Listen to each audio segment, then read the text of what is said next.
শীত আসতে আসতে কখন যেন চলেও গেল। তবে শীতের সবজি এখনও দেখা যাচ্ছে বাজারে। অবশ্য আজকালকার দিনে কিন্তু সারা বছরই সব কিছু পাওয়া যায়। তারপরেও কিন্তু শীতের সবজির মজা শীতকালেই বেশি ভালো লাগে। তাই আমি শীতের সবজি কাঁচা টমেটো, সে কাঁচা টমেটো নিয়ে আজকে চলে আসলাম আপনাদের মাঝে সুন্দর একটা রেসিপি দেখাবো বলে। আমি আজকে কাঁচা টমেটো রান্না করব এই সামুদ্রিক মাছ দিয়ে। এই মাছগুলোকে আমরা বলি চৈক্কা মাছ। আমি থাকি বাংলাদেশের চট্টগ্রাম জেলায়, চট্টগ্রাম শহরে। আমরা এই মাছকে বলে থাকি চৈক্কা মাছ। এই মাছ দিয়ে কাঁচা টমেটো রান্না করলে দারুণ হয় খেতে। আজ আমি কিভাবে মজার এই রেসিপিটা বানাবো দেখে নেওয়া যাক। শুরুতেই আমি মাছ আর টমেটো কেটে ধুয়ে পরিষ্কার করে তারপর চলে আসব আপনাদের মাঝে। ততক্ষণ আপনারা আমার সঙ্গে থাকুন। মাছ কেটে নিলাম, সঙ্গে টমেটো আমি এভাবে লম্বালম্বি সাইজ করে কেটে নিয়েছি। একটা টমেটোকে 4 ভাগ করে কেটে নিলাম। তারপর এখানে মাছগুলো কেটে লবণ আর হলুদ দিলাম, কারণ আজকের মাছ রান্না করব আমি ভেজে, তাই ভাজার জন্য লবণ আর হলুদ দিয়েছি। আপনারা চাইলে মরিচও দিতে পারেন। এখন আমি লবণ হলুদ ভালোভাবে মাছে মেখে নিয়ে তারপর ভেজে নেব। চলুন বন্ধুরা, এবার রান্নায় চলে যাওয়া যাক। মাছগুলো ভাজবো বলে চুলায় আমি আগে থেকে তেল বসিয়ে দিয়েছিলাম। একটা প্যান গরম করে তারপর কিছুটা পরিমাণ তেল দিয়েছিলাম। তেল গরম হয়ে যাওয়ার পর এখন দিয়ে দিচ্ছি হলুদ আর লবণ মাখানো মাছগুলো। একে একে সবগুলো দিয়ে দিচ্ছি। যেহেতু আমি কম মাছ নিয়েছি, তাই একসাথে সব ভেজে নিতে পারবো।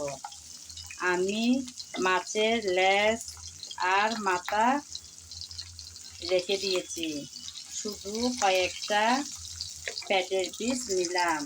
একে একে সবগুলো মাছ দিয়ে দিলাম।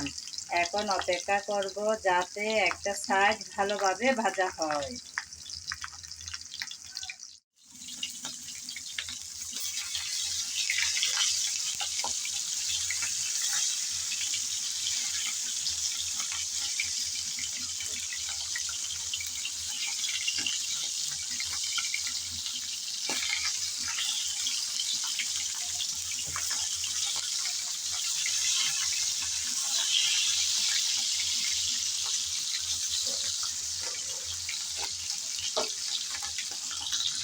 একটা সাইড ভালোভাবে ভেজে নেওয়ার পর আমি আরেকটা সাইড উল্টিয়ে দিলাম। এখন আবারও অপেক্ষা করব যাতে ভালোভাবে এই সাইডটাও ভাজা হয়।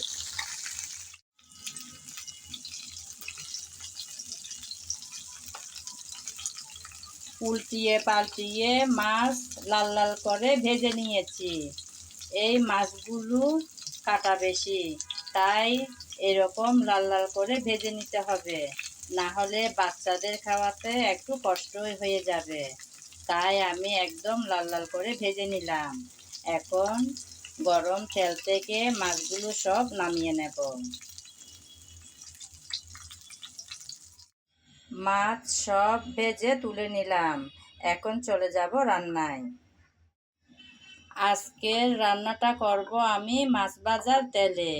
তাই মাছ ভাজার তেল থেকে কিছুটা পরিমাণ তেল আরেকটা প্যানের মধ্যে দিয়ে দিলাম। তেল তো আগে থেকেই গরম ছিল। সেই গরম তেলে এখন দিয়ে দিলাম পেঁয়াজ কুচি। পেঁয়াজ কুচি হালকা করে নেড়ে চেড়ে ভেজে নেব।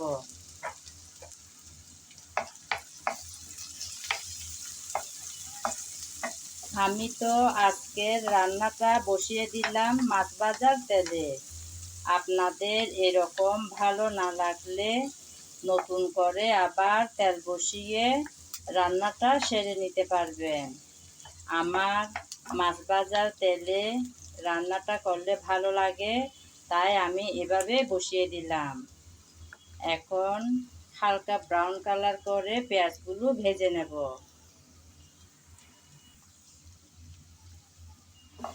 পেঁয়াজ হালকা ব্রাউন কালার করে ভেজে নিয়েছি। এখন দিয়ে দেব আদা বাটা আর রসুন বাটা। আমি আদা আর রসুন একসাথে বেটে রেখেছিলাম, ওখান থেকে কিছুটা পরিমাণ দিয়ে দেব।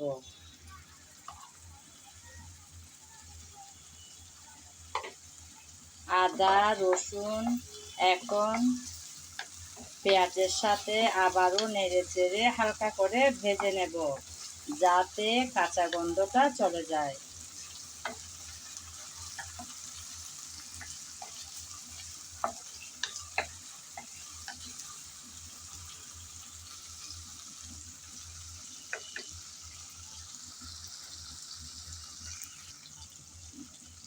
আদা রসুন পেঁয়াজের সাথে ভেজে নিয়েছি।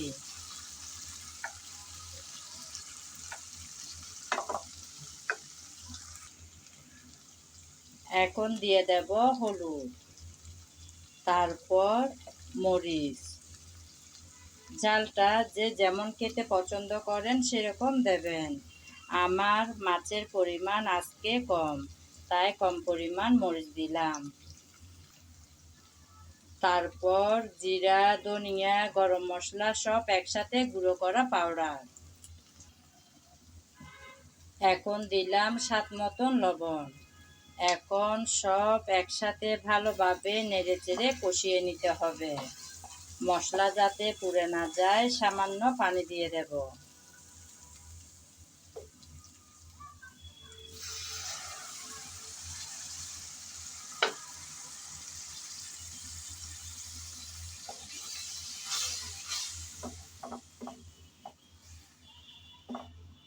সামান্য পানি দিয়ে মশলা ভালোভাবে নেড়েচেড়ে কষিয়ে নিতে হবে। আমি কিন্তু আমার রেসিপির ভিডিওতে একটা কথা সব সময় বলে থাকি, অর্থাৎ রান্নার ভালো স্বাদ আসে ভালোভাবে কষানোর উপর। তাই খুব যত্ন সহকারে কষানোটা করতে হয়। যেমন সুন্দর কালার, সুন্দর ঘ্রাণ, ভালো স্বাদ তিনটাই কিন্তু আসে ভালোভাবে কষিয়ে নেওয়ার পর। সেজন্য খুব যত্ন সহকারে কষানোটা করতে হবে। নিচে লেগে গেলে খুব বিশ্রী একটা পোড়া স্মেল চলে আসে, তখন আর ভালো লাগে না সেই তরকারিটা খেতে।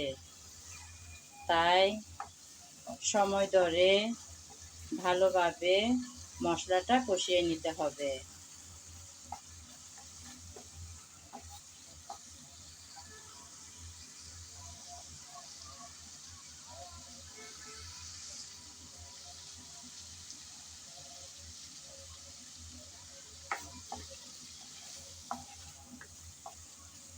আমার মশলা কষানো কিন্তু একদম রেডি। দেখুন বন্ধুরা, মশলা থেকে কিন্তু তেল একদম আলাদা হয়ে গেল। এতে বোঝা যায় মশলা ভালোভাবে কষানো হয়ে গেল। যদিও বা আমার এই রান্না বা যে কোনো রান্নার মধ্যে তেল মশলা কম ব্যবহার করে থাকি, তাই তেলটা ভালোভাবে দেখা যায় না। আজকেও তাই নেড়ে চেড়ে আবারও ভালোভাবে একটু কষিয়ে নেওয়া হলো। এখন দিয়ে দেব টমেটো। যেহেতু আমি টমেটো আগে ভেজে নিই নাই, সেজন্য শুরুতে টমেটো দিয়ে দিলাম, যাতে নেড়ে চেড়ে একটু কষিয়ে নিতে পারি। এভাবে নেড়ে চেড়ে কষিয়ে নিলে শুরুতে আর ভাজার দরকার পড়ে না। তারপরেও যারা না ভেজে সবজি খেতে পারেন না, তারা রান্না বসানোর আগে প্রথমেই ভেজে নিয়ে তারপর রান্নাটা বসাতে পারেন।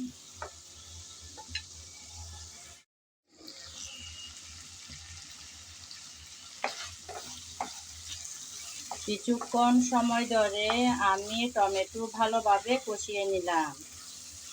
টমেটো আর মশলা থেকে তেল একদম আলাদা হয়ে আসছে। এখন দিয়ে দেব আগে থেকে ভেজে রাখা মাছগুলো।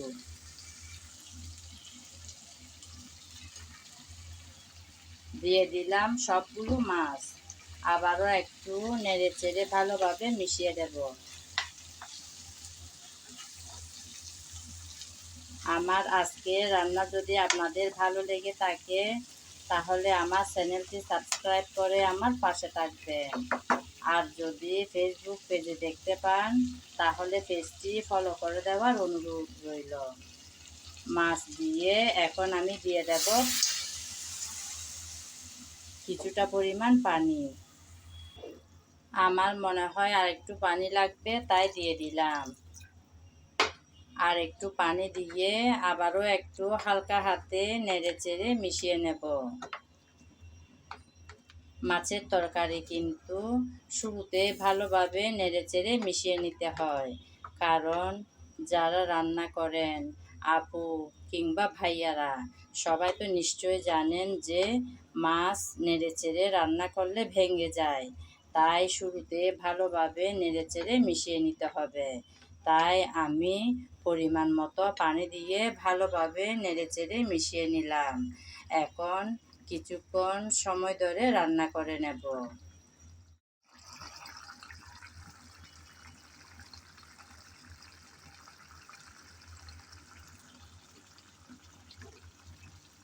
কিছুক্ষণ সময় ধরে মাছ আমি রান্না করে নিলাম। আজকের এই রান্নাতে আমি শুরুতে কোনো ঢাকনা ব্যবহার করছি না, কারণ ঢাকনা দিলে টমেটোর সুন্দর কালারটা চেঞ্জ হয়ে একদম ফ্যাকাশে কালার হয়ে যাবে, তাই দেখতে আর ভালো লাগবে না। সেজন্য ঢাকনা ছাড়াই রান্নাটা করে নিচ্ছি। একদম লাস্টের দিকে আমি ঢাকনাটা ব্যবহার করব। কিছুক্ষণ পর এসে আবারও একটু দেখলাম আমার রান্না কিন্তু একদম শেষের দিকে। এখন আমি কিছুটা ধনেপাতা কুচি করে রেখেছি সেগুলো উপরে দিয়ে দেব।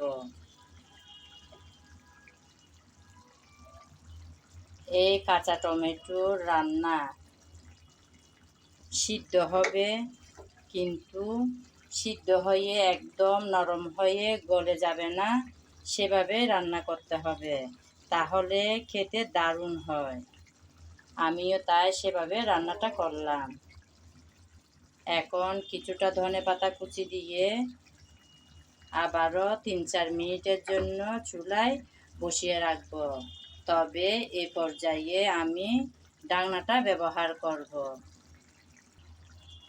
কারণ ধনেপাতার স্ট্রং ফ্লেভারটা যেন তরকারির মধ্যে ভালোভাবে ঢুকে, সেজন্য আমি লাস্ট পর্যায়ে এসে ঢাকনাটা দিলাম।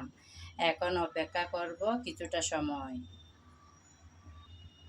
চুলাটা একদম ছোটো করে দিয়ে বসিয়ে রাখলাম চুলার উপর।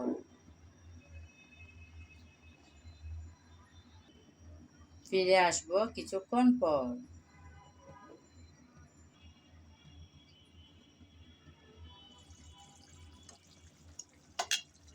এই যে বন্ধুরা, আমার আজকের রান্না কিন্তু একদম রেডি। দেখুন বন্ধুরা, কি যে সুন্দর দেখাচ্ছে। সত্যি বন্ধুরা, ভীষণ মজার কিন্তু এই রেসিপিটা। আমি তো সামুদ্রিক মাছ দিয়ে আজকে রান্নাটা করেছি। যারা সামুদ্রিক মাছ পছন্দ করেন না তারা চাইলে পুকুরের মাছ দিয়েও এই রান্নাটা করতে পারেন। আমি ঢাকনা ছাড়া রান্না করেছি বলে দেখুন বন্ধুরা, টমেটোর কালার একদম চেঞ্জ হয়নি, যেরকম কালার ছিল সেরকমই রয়ে গেছে। এতক্ষণ যাবৎ যারা আমার সঙ্গে ছিলেন, আমার ভিডিও জুড়ে ছিলেন, তাদেরকে জানাই অসংখ্য অসংখ্য ভালোবাসা। আগামী ভিডিও দেখার আমন্ত্রণ জানিয়ে আজ এখানেই বিদায় নিলাম। সবাই ভালো থাকবেন, সুস্থ থাকবেন আর নিরাপদে থাকবেন।